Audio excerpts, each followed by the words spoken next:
তো এখন 11টা বাজে। 11টার সময় খাওয়া দাওয়া করে আর আলপনা দিতে বসেছি। ফেব্রিক দিয়ে আমি কোনোদিন আলপনা দিইনি। আমি তিলক মাটি, তারপর চালের গুঁড়ো মানে চাল, আতপ চাল বেটে আলপনা দিই। তো এই প্রথম আমি ফেব্রিক দিয়ে আলপনা দিচ্ছি। জানি না কেমন হবে। আবার সঙ্গে তুলি নিয়ে বসেছি অনেক কিছু, কিন্তু কি পারবো জানি না। শুরু করি, তারপরে আসছি। মা লক্ষ্মীর নাম করে আর কি শুরু করতে দিই। আর ফেব্রিক দিয়ে দিচ্ছি বলে আজকে দিচ্ছি। আর চালের গুঁড়ো দিয়ে দিলে ওটা মুছে যেত, আজকে দিলেও হতো।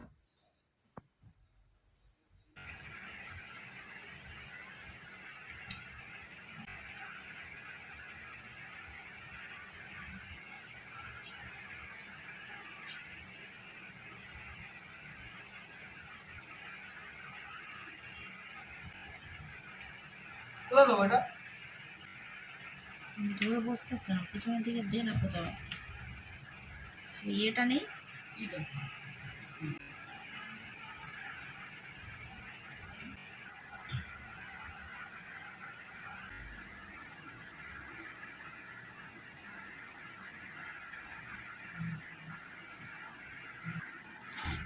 তোমার কেন বন্ধ করে আমি একটু করি না।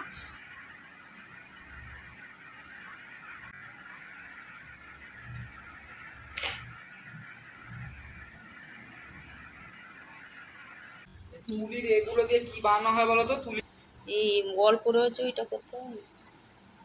ও সব হয়ে যাবে।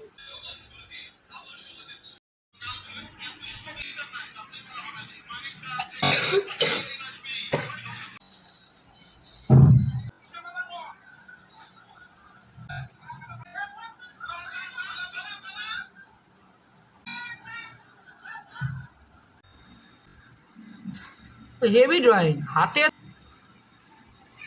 এই বন্ধ করতে কি এটাই রয়েছে।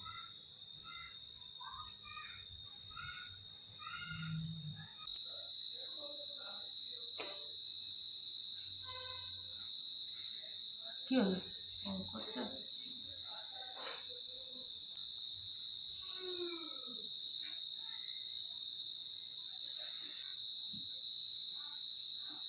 দাও তো।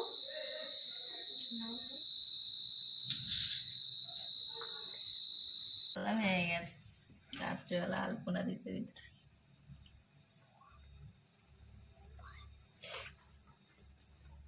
তিনজন মিলে আলপনা দিচ্ছি, ছেলে, মেয়ে, আমি।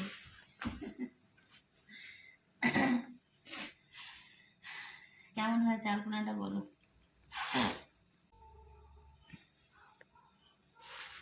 রাত 1:20 বাজে, 1:25।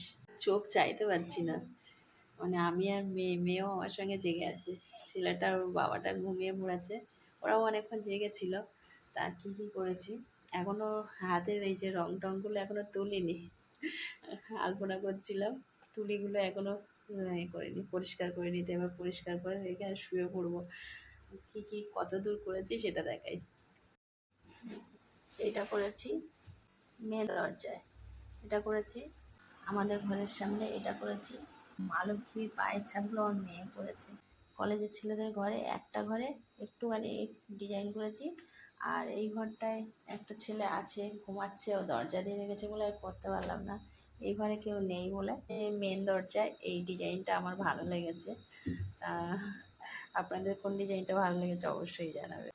1:25 বাজে, মানে প্রচণ্ড ঘুম পেয়েছে। ভোর 5টায় ওঠা, আর আমি তো দিনের বেলা শুই না, ঘুমাই না। মেয়েটাও আমার সঙ্গে জেগে আছে। তো যাই হোক, এখন রেখে দিই।